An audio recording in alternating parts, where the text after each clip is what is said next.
একটা কিছু করবে, তাদের একটা ফেস সেভিং যেটা হবে। কিন্তু আপাত দৃষ্টিতে বা এখনো পর্যন্ত তেমন তেমন কিছু সরকার করছে যদি না। যথেষ্ট দায়িত্বশীল হয় তাহলে তাদেরকে সেরকম একটা স্পেস কি দেওয়া উচিত নয়? এখন কিভাবে দিবে? যদি বুঝেই থাকে, মনে করেন আপনি যেহেতু বুঝছেন যে হ্যাঁ। আসলে তাদের কোনো এক্সিট তারা পাচ্ছে না, সেই ক্ষেত্রে আপনি কি করতেন? এখন আমি যদি দেশের মানুষের স্বার্থে হলেও তাদের একটা এক্সিট তার যদি আমি যদি একটা একটা একটা বোমা হাতে নিই, আপনার সামনে দাঁড়িয়ে থাকি, আপনি আমার সাথে আলোচনা করবেন, আগে তো বলবেন যে বোমাটা ফেলে দাও। তো এখন বিএনপি তো ওই কাজটা করে। আমরা কেউ বলছেন যে বিএনপি এই পেট্রোল বোমা ইয়ে করছে, কিন্তু বিএনপির আন্দোলনের ফলেই তো এগুলো হচ্ছে।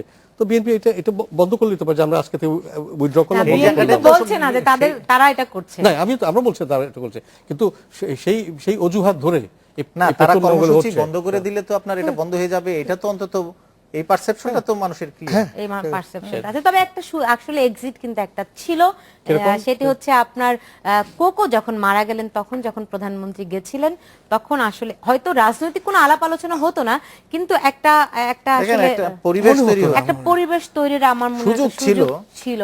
হয়তো ওই সময় কোনো আলোচনার কোনো সুযোগ না, ওই জায়গায় তুই আলোচনা হতো না, কিছু হতো না, কিন্তু একটা আমার মনে হয় একটা ভালো কিছুর একটা সম্ভাবনা তো ছিল। আমার মনে হয় একটু সিম্পলিস্টিক হয়ে যাচ্ছে।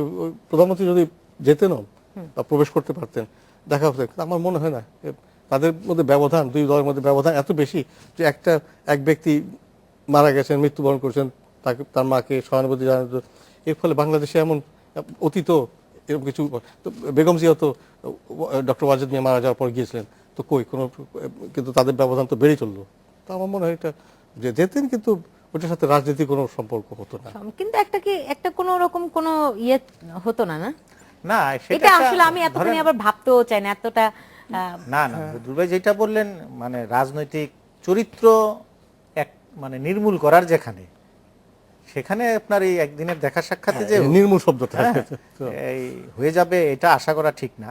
তবে ওই যে ফেস সেভিং এর একটা বিষয় না, ওই সময়টাতে কিন্তু আপনি আসলে সরকারও একটা এক্সিট খুঁজছিল কিন্তু, এবং বিএনপিতে একটি এরকম একটা মানে কোনো একটা সংলাপে বসার, তারা কিন্তু এখন নির্বাচনের কথা বলছে না, তারা সংলাপের কথাই বলছে।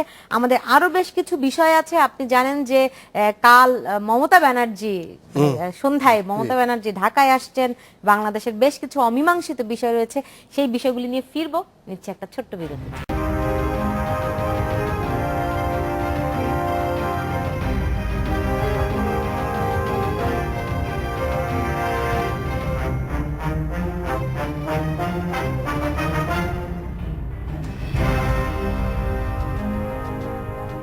বিরতির পর ফিরে এলাম। দেখছেন বাংলাদেশ এখন। যে মমতা ব্যানার্জি ঢাকায় আসছেন, এবং আপনি জানেন যে তিস্তা, তারপরে ল্যান্ড বাউন্ডারি, অনেকগুলি অমীমাংসিত বিষয় আছে, এবং এ নিয়ে কিন্তু একটা মানুষের প্রত্যাশাও হয়তো তৈরি হয়েছে, এবং তারই আপত্তির কারণে আসলে শেষ পর্যন্ত হতেও তিস্তা চুক্তিটি হলো না। ফলে এইবার আসলে বাংলাদেশের প্রাপ্তিতে কি থাকতে পারে? প্রথম কথা তো তিনি আসছেন, তিনি যে 2011 সালে তখনকার প্রধানমন্ত্রী মনমোহন সিং এর সাথে আসার কথা ছিল, পরে আপনি যেটা বললেন তিনি আপত্তি করেছেন তিস্তা পানি বন্টন এই নিয়ে, মানে আকস্মিকভাবে সফর বাতিল করেছিলেন, এবং হ্যাঁ ওই টিমে থাকার কথা ছিলেন, তো তিনি ছিলেন না। এখন যেটা আসে, এখন তো একটা হচ্ছে তিনি তখন যখন আসেননি, তখন কিন্তু যে কংগ্রেস সরকার, ইউপিএ সরকার যেটা ছিল, সেটা খুবই একটা নববরের সরকার ছিল। আর এখন যে ভারতের যে অবস্থা, যে নরেন্দ্র মোদী বিজেপি খুব শক্তিশালী অবস্থান নিয়ে এসছেন, তো এই একটা কারণ। আরেকটা কারণ হচ্ছে তিনি এতদিনে হয়তো বুঝতে পেরেছেন যে বাংলাদেশের মানুষের সাথে, জনগণের সাথে তার যে একটা তিক্ততা হয়ে গেছে, সেটা একটু কিভাবে হ্রাস করা যায় এসেছেন। এবং তার তো ক্ষমতা আছে, হয়তো তিনি আমাদের প্রধানমন্ত্রীকে, আমাদের সরকারকে সেটা আশ্বাস দিবেন যে আমরা একটা সমঝোতা করছি। তিনি আসলে বলেছেন যে আপনার ছিটমহলের ব্যাপারে তার সরকার, মানে কেন্দ্র সরকার যা করার সিদ্ধান্ত নেবে আর কি। সেক্ষেত্রে আপনার তিস্তার ব্যাপারে কি কোনো? তিস্তার ব্যাপারও উনি যেটা বলছেন, আমি শুনলাম আজকে কোথাও কোন মিডিয়ায়, যে ঢাকার মাটিতে এসেই তিনি এটা বলতে চান। তিনি কিন্তু পশ্চিমবঙ্গে কোনো কথাই বলেননি এই সফর নিয়ে। না, দেখেন এই সফরটা তো ওনার আসলে চুক্তি করার মতো ফেব্রুয়ারি প্রধানমন্ত্রী সরকারি পর্যায়ে হয়, কিন্তু মুখ্যমন্ত্রীর সঙ্গে তো প্রধানমন্ত্রীর চুক্তি হবে না। তো ওনার আপত্তির কারণ যেহেতু কেন্দ্র সরকার, আগের বার যেটা বদরুল ভাই বললেন, আগে যে সরকার ছিল আপনার মনমোহন, সেটা নাজুক সরকার ছিল, কোয়ালিশন সরকার। কিন্তু মোদী সরকার তো এখন স্ট্রং, মমতাকে তো তার দরকার নাই, মানে সরকার টিকে রাখার জন্য দরকার নেই। হ্যাঁ, তো সেই ক্ষেত্রে মোদী সরকারের পলিসি আগের সরকারের পলিসি চেঞ্জ হয়েছে বলে আমরা ওটা দেখতে পাচ্ছি না। মানে আচার আচরণে ভারতের দেখতে পাচ্ছি না যে কংগ্রেসের যে নীতি ছিল বাংলাদেশের ব্যাপারে এই বিজেপির নীতি ভিন্ন হয়েছে এমন আমরা দেখতে পাচ্ছি না। সেক্ষেত্রে বাংলাদেশের সঙ্গে আর মোদির যা দেখতেছি প্রতিবেশী দেশগুলোর সঙ্গে সম্পর্ক আরো ভালো করার একটা উদ্যোগ নিয়েছেন। হ্যাঁ, সেই ক্ষেত্রে বাংলাদেশের সঙ্গে সম্পর্ক আরো ভালো রাখতে চায়, তিস্তাটা আমাদের দরকার। এটা ইন্ডিয়ার পশ্চিমবঙ্গের মানুষও যেমন ফিল করে, আপনার দিল্লির সিভিল সোসাইটিও দেখি ফিল করে, ওখানেও লেখালেখি হয় বাংলাদেশ যা চায় দিয়ে দেওয়ার জন্য। এটা সেই ক্ষেত্রে তার আপত্তির কারণে যখন আগে হয়নি, এটা যখন উনি রিয়েলাইজ করেছেন, তারপরে তার নির্বাচনের উপরেও প্রভাব পড়ে।